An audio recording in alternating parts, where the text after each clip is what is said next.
So Danielle and I are back again, continuing our conversation around the quality in the residential construction industry with builders and developers, and those 5 myths. We're going to focus today on myth number 2. Quality management is seen as a one-time effort. Danielle, what are your thoughts on this one? Heather, I've often seen, and we've been there together, where a company will call us in, and it will be to sort of bring along their quality model, have a discussion around quality, and there's some really always great insights and learnings. But that is what I would call intensity, that one and done kind of this idea that we can come and have a conversation about quality, and that will get us where we need to be. But no, I think you need a combination of an intensity to review your quality model. But with that, after that comes consistency. It takes a daily practice, a commitment to the regime of pursuing quality on a day by day, procedure by procedure kind of focus. And so consistency in my mind is coming back to, it's not a one and done. And it really needs to be a long-term visionary part of your strategic plan. Always continuous improvement.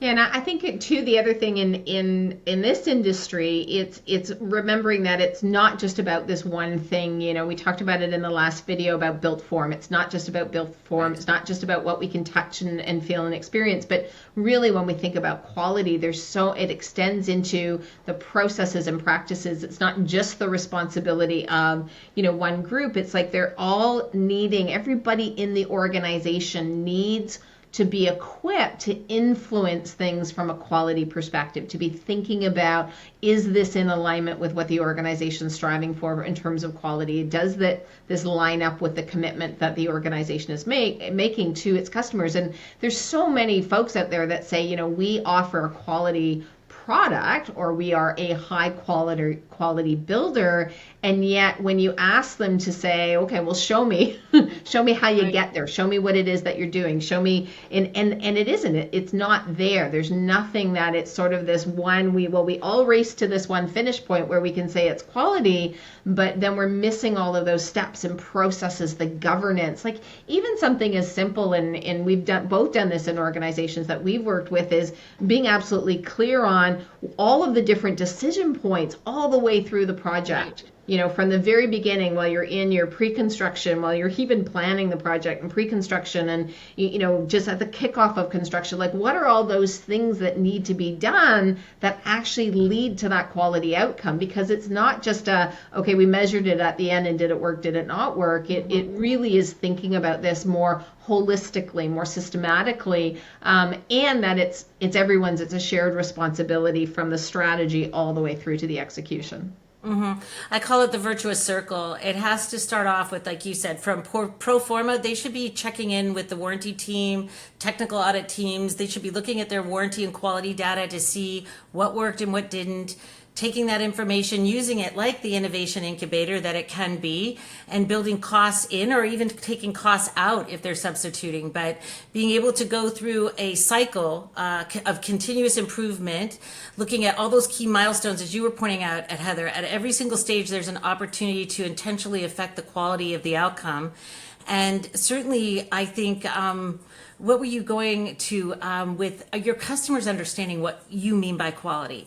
And oftentimes you'll see it as something that you're saying about yourself, but it's not backed by we mean, or defining it for the customer what you mean by that. Does that mean quality of response times in the customer experience?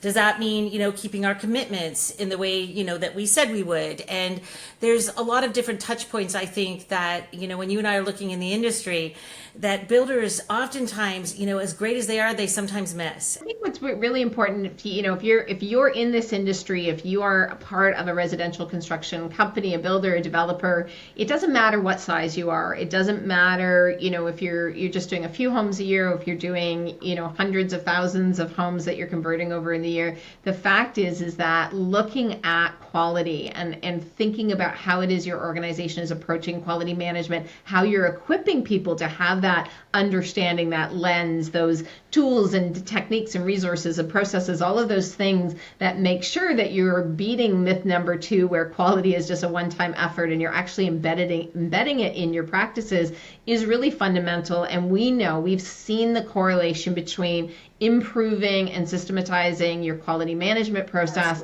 in terms of cost savings, in terms of time savings, efficiency. But one of the things I love is just the frustration levels that go down, right? And not having to see executives sort of in a little bit of a panic sometimes at the end because stuff isn't quite going to plan. So this is why we're here having these conversations. We really encourage you, if you are interested in learning more about how to bring quality management into your organization, reach out to Danielle and I, or check out and follow the link that's here on the screen. Check out our guide on the 5 myths of quality management in the residential construction industry. Thanks for watching us today.